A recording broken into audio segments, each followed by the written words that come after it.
Hey there, Solar Warriors. I'm Nico Johnson, and this is Suncast. Each week, I pull back the veil on the life and business insights of clean tech entrepreneurs building the most noble and impactful companies of our time. I hope what you learn from this conversation is a catalyst for your own growth. So thanks for tuning in, and welcome to our tribe.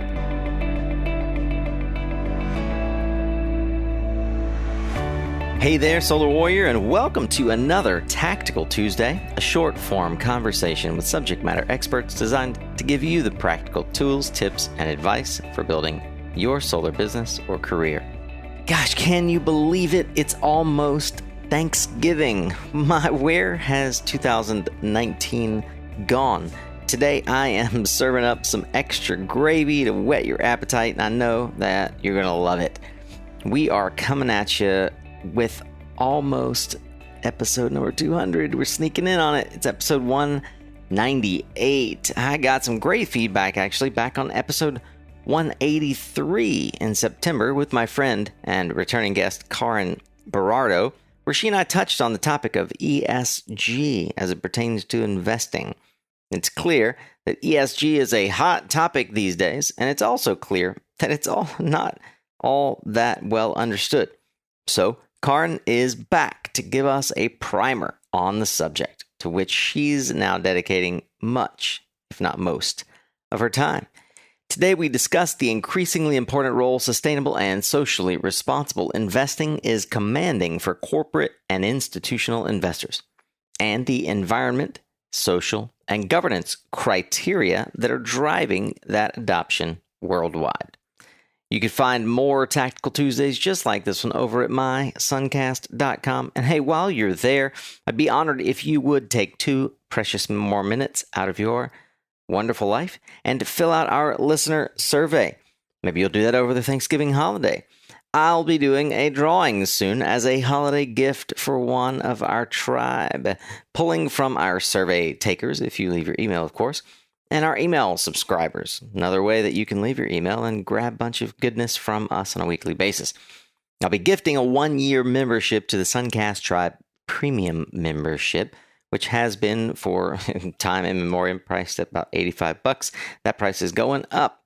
Stay tuned later in the week for a special Black Friday Cyber Monday offer. To get details on that, do subscribe to the tribe. You'll find the survey and subscription options on the homepage. And thanks again for helping us learn how to serve you better. For now, get ready to tune up your skills, Solar Warrior, as we tune in to another powerful Tactical Tuesday here on Suncast.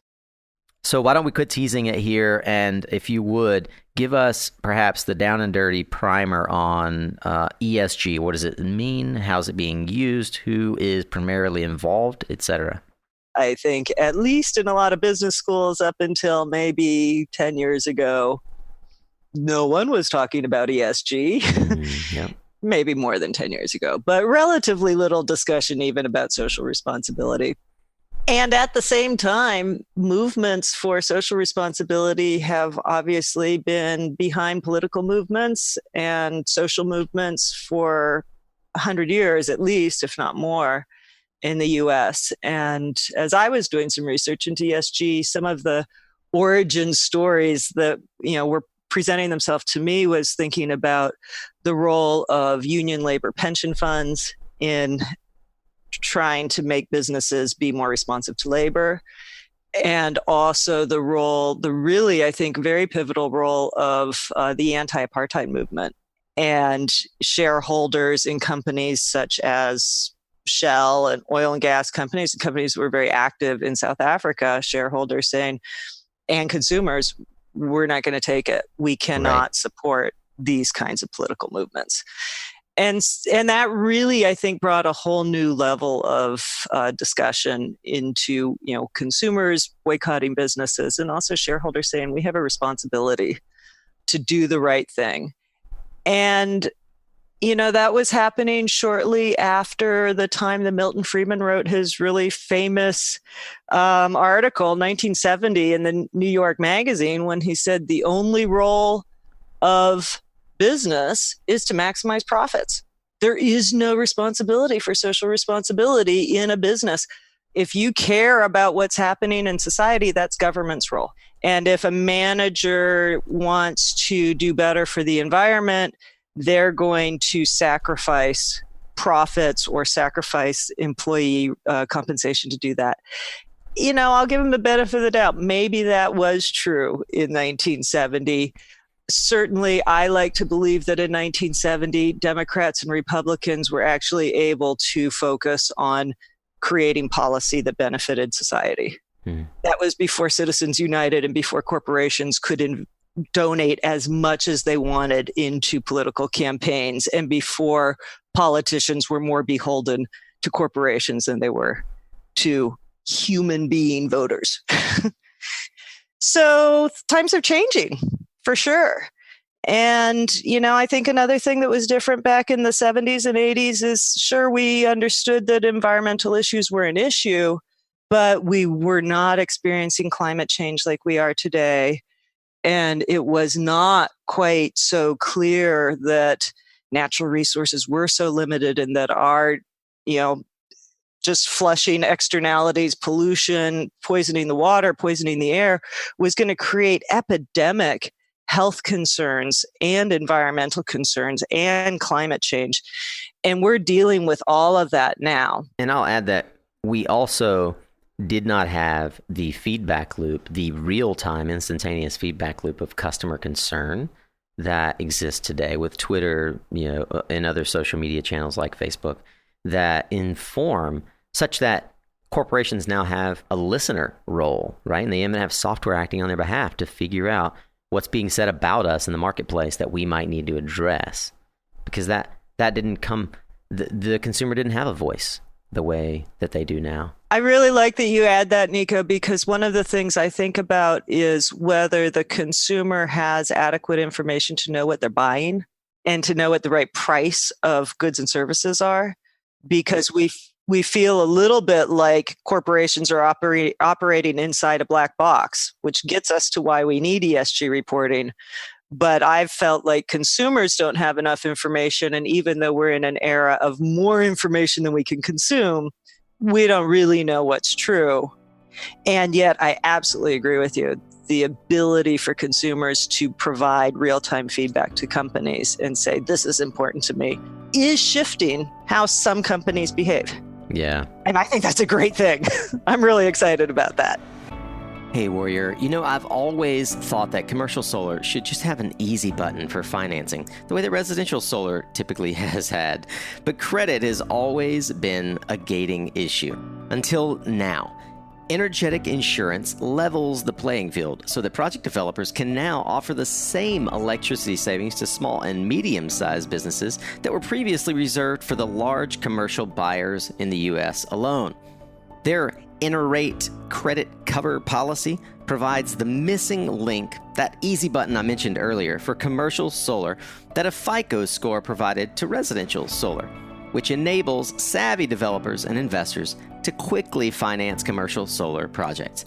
You can check it out at mysuncast.com/energetic and submit your projects today. Hey, 70% of projects qualify and the review process is easy. Go to mysuncast.com/energetic. Hey, are you losing commercial solar sales because of high demand charges that minimize the ROI for your customer?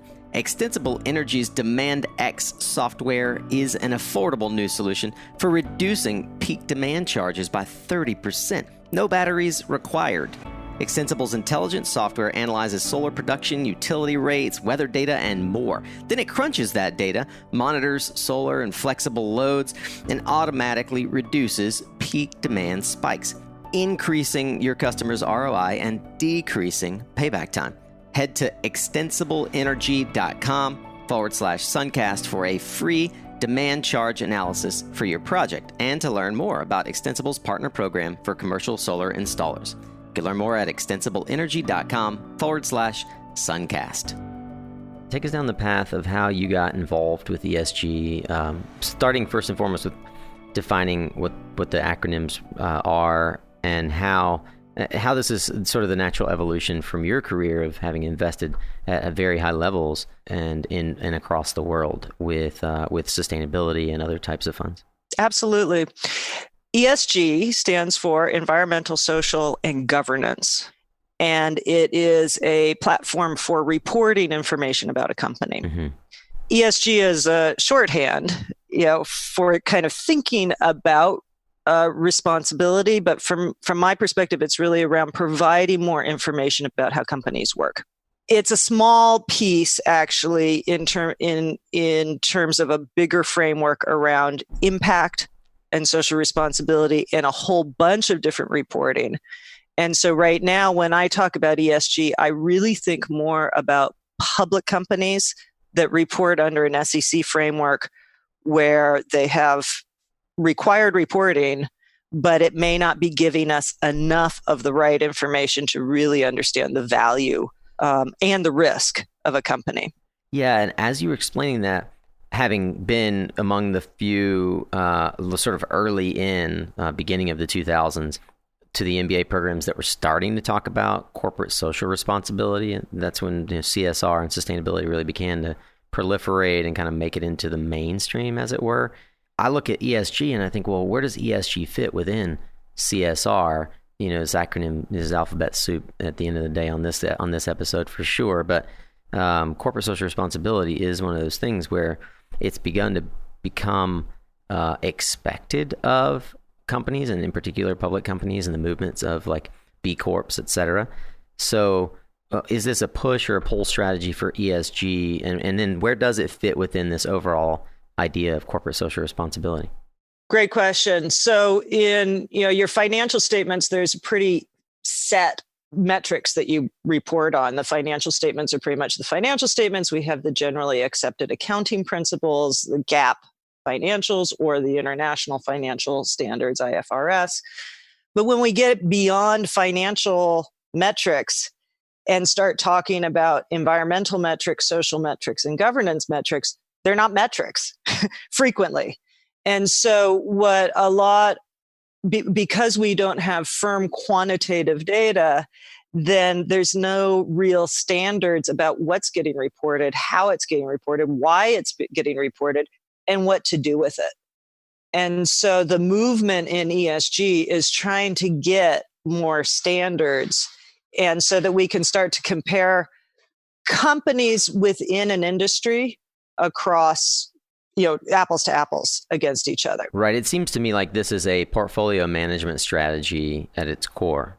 Absolutely. And I think that we're seeing a lot of acceptance, or at least interest in consumption of ESG data, exactly from asset managers and portfolio managers like you're talking about, because they do want a metric to compare, a dozen different oil and gas companies as an example, and to say, are any of these doing a better job than the other at really understanding that natural resources are limited, or that they might be using more water or have more environmental impact than another, and trying to proactively adapt their behavior to mitigate their environmental impact, right? And so you might take a dozen different companies within an industry, and some are just kind of clear cutting the area, and others are kind of saying, yeah, we are in an extractive industry, and we're also going to start investing in new energy resources and renewables, because we as a corporation see our long-term strategy for success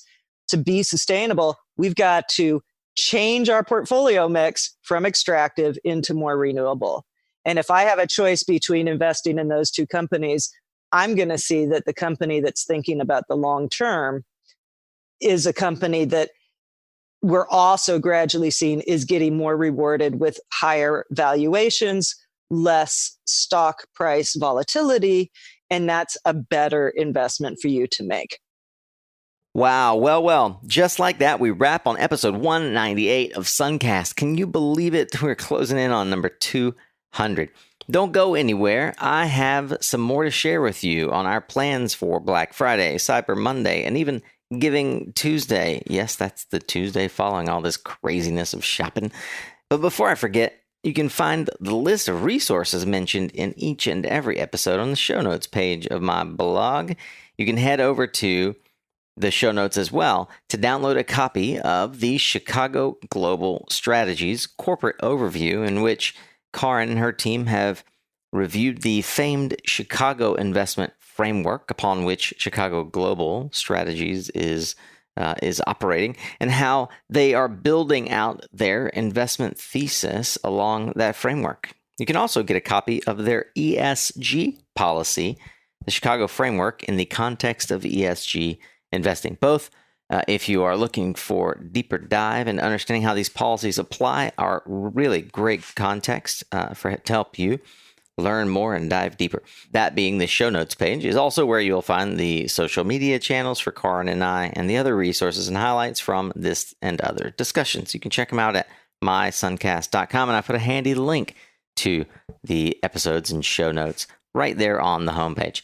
Now, as I mentioned in the intro, I'd be honored if you'd take a couple more minutes out of your day and fill out our listener survey. As a way to say thank you, you'll be entered into a drawing for a 1-year subscription to the Suncast Tribe Premium membership. And you can learn more about that by clicking on the member button on the website. It really does only take a couple minutes, and I respond to each and every one of you if you choose to disclose your email. But hey, also totally okay with those anonymous submissions. Now, if you're already an email subscriber, then you'll see in your inbox today that I've opened up our coaching schedule again to fill a few slots that I'm creating headed into the new year. If you'd like a clarity call with me to explore how and why we might work together to help you achieve your personal and professional goals in 2020, or if you're trying to grow your business past $1 million in revenue, if you have a co-founder that you just can't figure out how to align with, please click on the Work With Me button on the website or reply to my email so I can send you the application. I'll only be taking 3 new clients, so do hurry up and apply. And finally, as I mentioned earlier, I hope you are an email subscriber, because I will be announcing my first ever Black Friday, Cyber Monday deal, but only to those who subscribe to the Suncast Tribe email. We'll be growing the premium membership in massive ways in 2020, and I promise you won't want to miss out on that, not the least of which is the phenomenal crew that we have amassed in our private Slack group. But I want to give you one last chance to join at the lowest price it's ever going to be offered and get access to a private community that will help you level up your game and crush it in the coming year. Everything from LinkedIn growth strategies to private webinars and much, much more is coming for the new year. Now, to all my current tribe members, you rock, and I am eternally grateful for your patronage. You make Suncast better. But hey, if for whatever reason you guys can't tune in for the rest of the week, I forgive you. I know it's probably because you're comatose from all the tryptophan and cranberry sauce, but you won't want to take too much time off, because believe me, we have some great content coming at you the rest of this week, including our first ever Suncast live interview with Samuel Ayademo of Aurora Solar. And again on Friday, more content from our podcast live lounge at Solar Power International back in September. Hey, remember, you are what you listen to. Thanks again for showing up, Solar Warrior. It's half the battle.